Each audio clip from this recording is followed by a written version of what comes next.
Alright, here we are. It's 3.27 time, and I finally picked a league starter, and after much consideration, I actually ended up going with probably the, start of the whole process over again. We are going with just their basic Deadeye bows into Wander leveling. I tested out so many different versions of Wanding.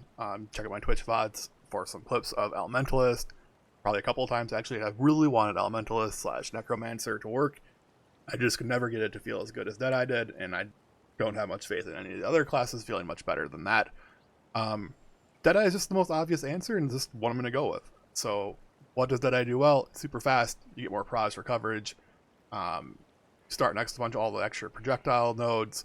It just ends up feeling a lot better. It gets off the ground faster, I think. Elementalist, you get the golem stuff, but Ranger, you get the everything else, basically. Speed and proj are just like king. I'm going to do something I don't normally do in PoE and just absolutely blast for the first few days. Usually I'm more into getting my build going and doing little nitpicky stuff like that, but I really want to just jump into maps. KINETIC BLAST is one of my favorite abilities in the game. That being said, I'm going to level this character with bows. Bows are a lot stronger than wands early. Kinetic Rain just recently got a pre-patch nerf where it's not going to be even available until level 28.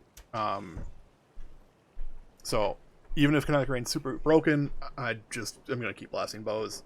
All the tests I've done on Elementalist or Witch or Necromancer leveling with wands has felt really bad. At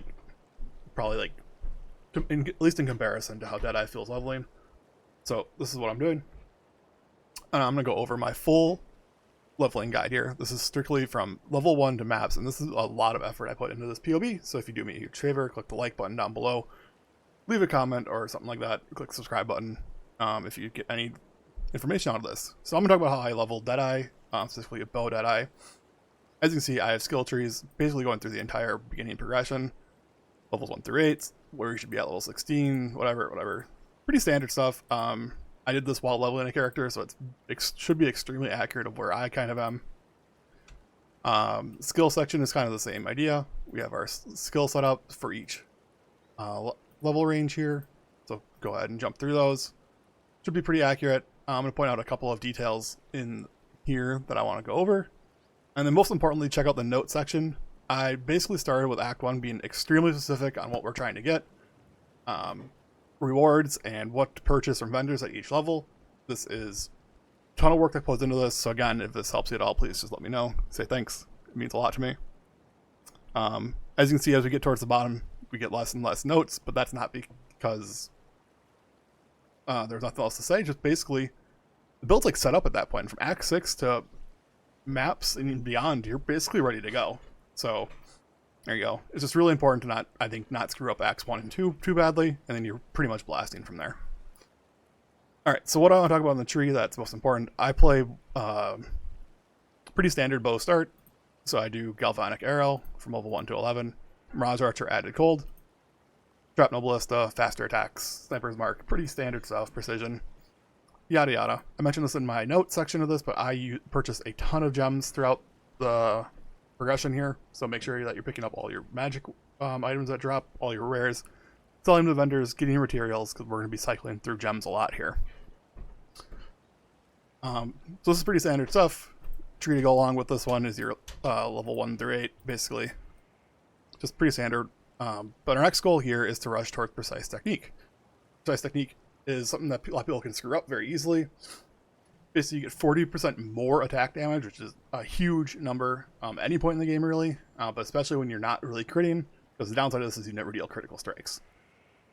But this only applies if your accuracy rating is higher than maximum life. So how do we fix that? Basically, we just have precision. We're going to take some masteries early that give us a lot of flat accuracy, lets us drop precision. But while we're leveling, it's important to have precision. I have my character up right here. I'm going to show what you do. Every character. Bring up your character sheet, click on, I'm using Rain of Arrows right now, for example. Go into your offense, main accuracy rating 1147, life 767, good. Precise Technique's on. All you need to know. Just keep an eye on that as you're through your leveling. Alright, back to Deadeye. At level 12, we get Rain of Arrows. I switched to Rain of Arrows. A lot of people stay on Galvanic Arrow or play a different ability right away. I think Rain of Arrows is super strong early. Rain of Arrows, Mirage Archer added cold is your 3-link. As we get progressed to 4 links, elemental damage with attacks. I use a Rain of Arrows Ballista totem setup to go with this. Then just pretty much Sniper's Mark. I use 2 Heralds until we get Anger in Act 3, and I drop both Heralds for Anger. These are all just here to add added flat damage to our build, which is what gives all of our damage on Rain of Arrows. Anger alone is stronger than both these Heralds in that department, so that's why we swap. Talk about the tree during the Rain of Arrows progression. Biggest thing I do is after I get Precise Technique, I grab this accuracy node here. Just make sure you have some green sockets on your bow. This will pretty much make sure that for the next like 10, 15-ish levels that your accuracy is higher than your health, and then you are just good to go from there.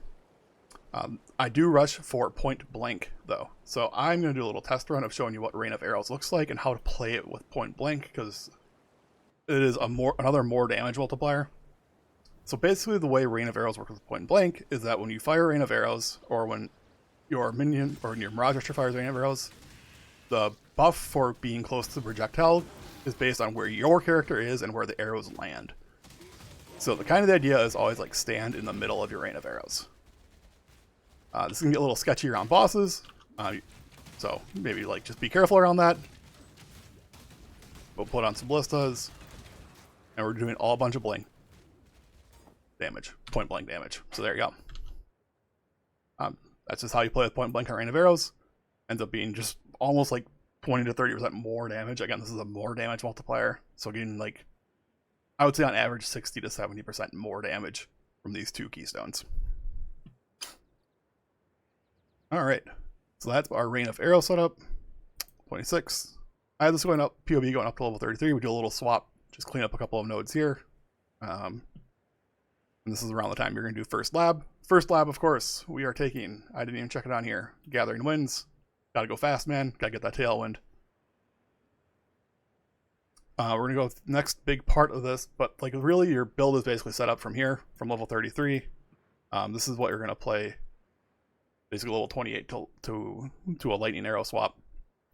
It's just Rain of Arrows as my main ability, Artillery Ballista for tough rares and bosses. Frostblink, Sniper's Mark, Anger. We're good to go. LA swap. So I put this in the notes as well. Again, notes are very specific. I have a section on Lightning Arrow swap. There are 2 conditions that I personally need to meet when doing a swap to Lightning Arrow from Rain of Arrows.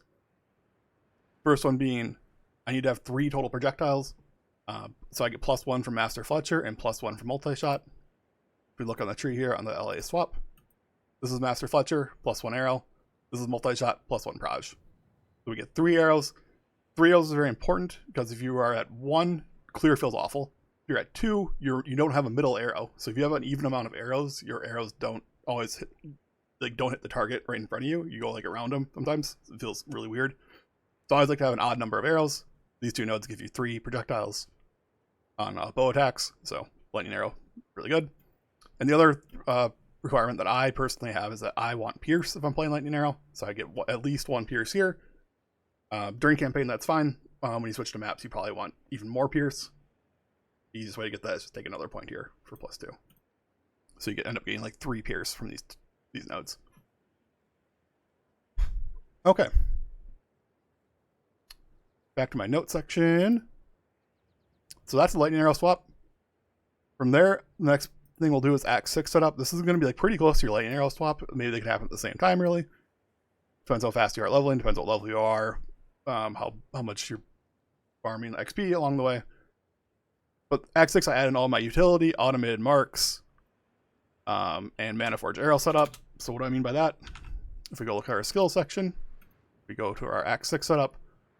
We're going to add in Frenzy, Manaforge, Life Tap. Pretty standard, just get Frenzy charges.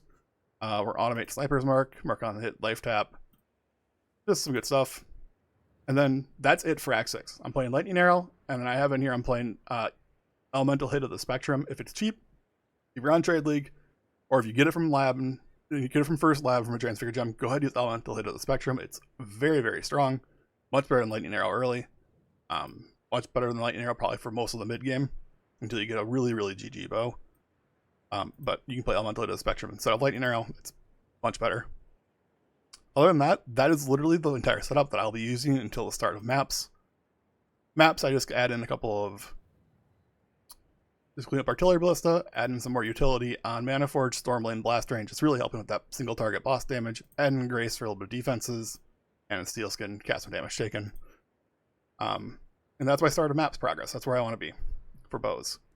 But, big but here, I don't want to play bows this league, really. So I do have the whole like skill set up and the whole tree set up for bows. If you want to start mapping bows, by all means go ahead. It's probably going to be better than what I'm going to do. So you're probably smarter than I am if you do this. I'm going to go switch to wands as soon as possible. So I do have a setup in here for wanding as well. Tree's pretty similar. You just kind of drop all the bow specific nodes, and then you grab the wand mastery +1 proj up here. So you get your 3 proj, but you're actually at 5 at this point because you have +2 from endless munitions as well. This is a 5 proj kinetic blast. Let's talk about the skills. Start of map wand setup. KB, Sniper's Mark, Frostblink, kind of the same setup there. I'm going to use Wrath and Tempest Shield. So we're using a shield on a bow build, or on a wand build, sorry. Hopefully we're using Kinetic Rain. I have Kinetic Blast in here as a placeholder. PoB is not updated yet with Kinetic Rain. Hopefully Kinetic Rain is really good for single target, and this will be our single target damage. Really hoping that's true. A Spell Slinger setup for Tornado and Hydrosphere just really helps with the clear, really helps with some single target damage from Tornado as well. So that's my wand setup. This is probably what I'm going to be playing walking into maps. I'm going to try to get a like decently sized bow by then. And we're going to start wanding because this is definitely a wanding league. All the wand support's coming out. New wand skills. Breach redone. Wanding skills have been like notoriously really strong at doing breach. So I'm very excited for Wand League. Kinetic Blast is one of my favorite abilities in the game. And I think Deadeye is ended up being like the clear best class to play. Just much better than I think anything else. Defensively, maybe not. But, you know, we're playing a Wander. Defenses aren't going to get that strong anyways. And then you can transition Deadeye like super late game into either stacking or strength stacking Wander. Both are really strong, I think. So I'm going to look into both those options. But that'll be, you know, at least a few days into the league. But we'll see how fast we go. Anyways, this is my league start plan. This is my leveling guide. I'll have more content coming out in the future here. I'll do like a little update on league start and talk about like rune graphs specific for this build as the league progresses and how we can maximize our damage using the new mechanics. Anyways, that's it for me. Make sure to click the like, subscribe, comment down below. Let me know what you're starting. I think Deadeye might end up being the most popular. I think it'll be more popular than Elementalist for Wander. So, but time to join the meta. So this is our league to join the meta. All right. Anyways, catch you next time. Make sure to check out the Twitch channel. I'll have a link down below. All right.